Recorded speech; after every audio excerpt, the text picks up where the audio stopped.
Eh bien le bonjour, bienvenue sur la chaîne des lectures de Thomas. Je vais vous décrire un petit peu ce que j'ai lu au niveau manga pour juin 2025. Et on va commencer tout de suite par Look Back. Donc c'est une histoire de Tatsuko Fujimoto.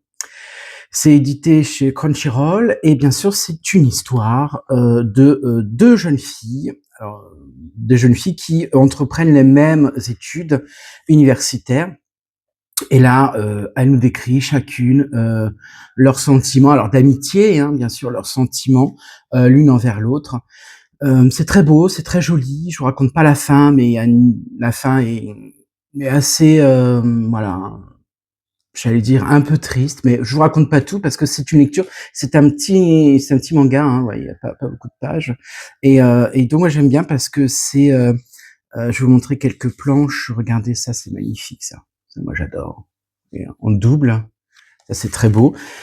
Et donc ça nous raconte ces deux filles, ces deux petites japonaises, une histoire tendre, amicale, avec vraiment une amitié sincère. Hein. Il y a pas d'enjeu, il y a pas, voilà. Donc c'est au cours de l'eau, c'est au fil de l'eau.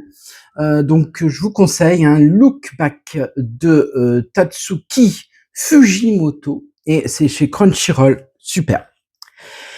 Ensuite, la minute mignonitude, donc tout mignon mignon, c'est Mimosa, Momo et moi. Donc c'est édité chez le Renard Doré et c'est de Nekomaki. Alors c'est tout mignon, c'est le petit là, donc c'est moi, c'est un petit garçon japonais qui vit dans une famille classique, donc il est tout seul, hein, c'est le fils unique. Et puis, ben, il a un petit chat, moi, il a une chatte qui est là. Et puis, bah, cette chatte, un jour, va se prendre affection pour le canard et elle va l'élever. Donc, ça va être ses copains. Et c'est tout mignon, c'est tout simple. Et puis, l'épreuve de la vie du petit garçon, bah, c'est que sa maman attend un heureux événement. Et là, il y a tous les questionnements d'un petit garçon.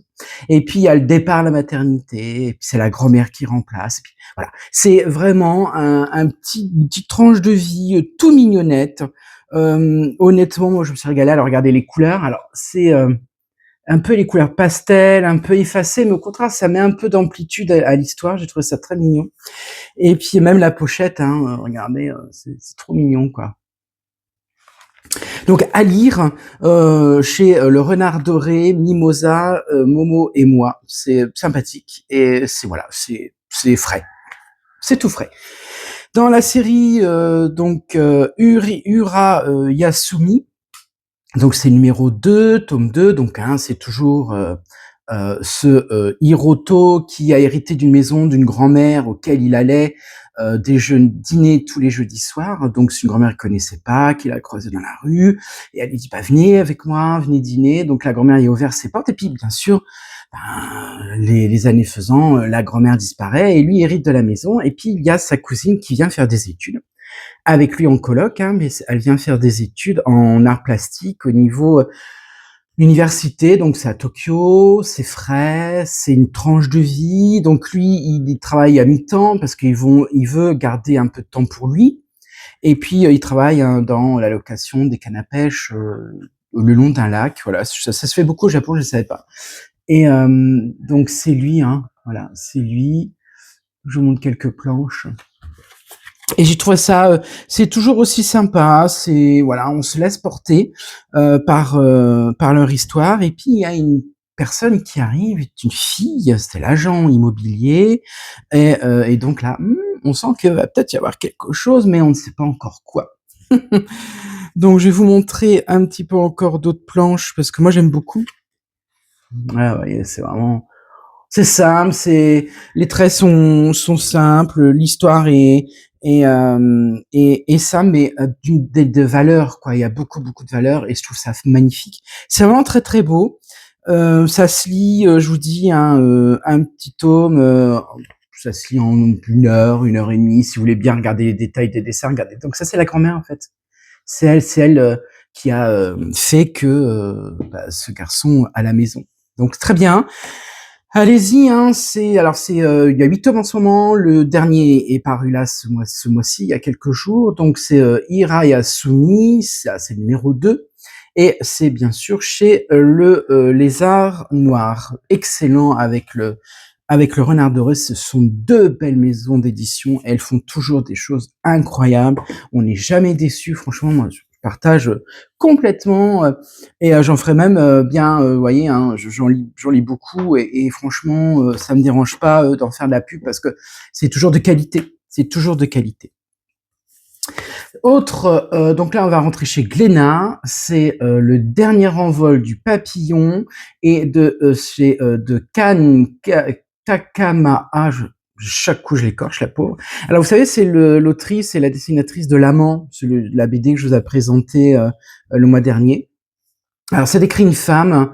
Donc, ça décrit une femme et qui est dans cette femme et exerce dans les quartiers de plaisir de Nagasaki où là, bien sûr, elle côtoie, et là, elle nous fait un récit des hommes qu'elle côtoie dans sa vie, et elle va rencontrer en fait beaucoup d'hommes, et elle va nous raconter à la fois son histoire de vie, ses histoires d'amour.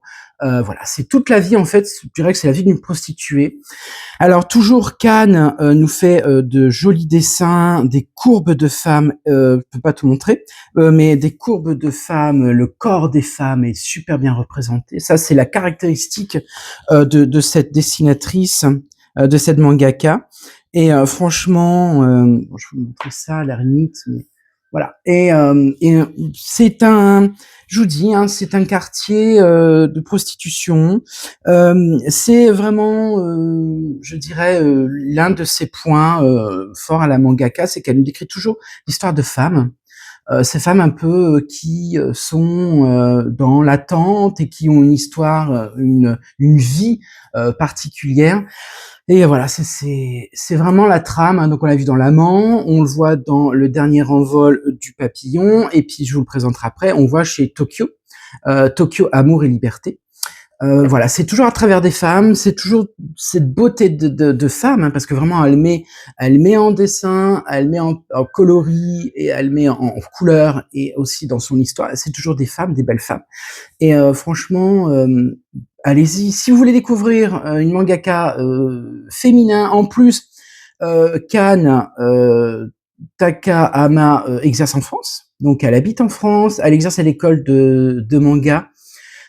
Et elle est au niveau, elle enseigne comment mettre du caractère dans ses personnages au niveau des mangas. C'est passionnant. Donc allez-y, hein, donc Le Dernier Envol du Papillon de Kan Takahama, et c'est chez Glénat. Autre livre de la même mangaka, donc c'est Tokyo Amour et Liberté, toujours chez Glénat.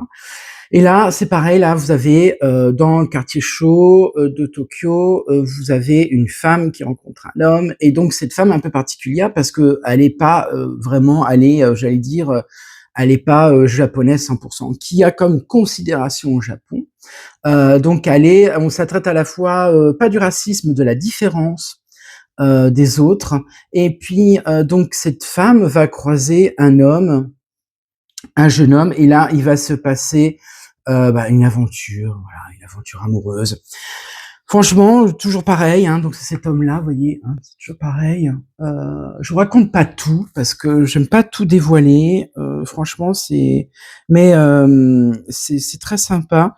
Alors, je peux pas tout vous montrer, bien sûr, parce que Cannes a une particularité, c'est qu'elle dessine toujours les femmes à déshabiller, dévêtues. Donc, vous voyez, voilà. Alors, c'est ce genre de dessin, moi j'aime beaucoup. Hein, ça me repose. C'est des tranches de vie de femmes, comme je vous disais. Hein, c'est des tranches de vie de femmes qui ont soit elles sont libres dans leur métier. Donc là, ces 2 tomes là, ce sont quand même des prostituées, mais bon, elles sont libres dans leur métier. Elles ont choisi. Quoique la dernière là-dessus, comme elle n'est pas 100% japonaise, je pense qu'il y a eu quand même un peu de rejet de la société, et elle a été comme dans ce métier. Mais à lire quoi, Tokyo, Amour et Liberté. Alors on nous présente c'est Aki, hein, cette femme, et on nous présente comme étant pas que prostituée. Et puis donc elle rencontre ce jeune journaliste, hein, comme je vous disais, et ce jeune journaliste, ils vont tomber amoureux, ils vont vivre une histoire amoureuse. Voilà. Donc c'est chez Glénat, Tokyo, Amour et Liberté, et c'est de Kan Takahama. Voilà, je vous conseille de bonnes lectures. Eh ben écoutez, merci beaucoup de m'avoir suivi. N'oubliez pas d'aimer cette vidéo et puis de vous abonner. Merci beaucoup à mes fidèles. Je sais que vous êtes présents et je vous en remercie. Merci beaucoup et à très bientôt.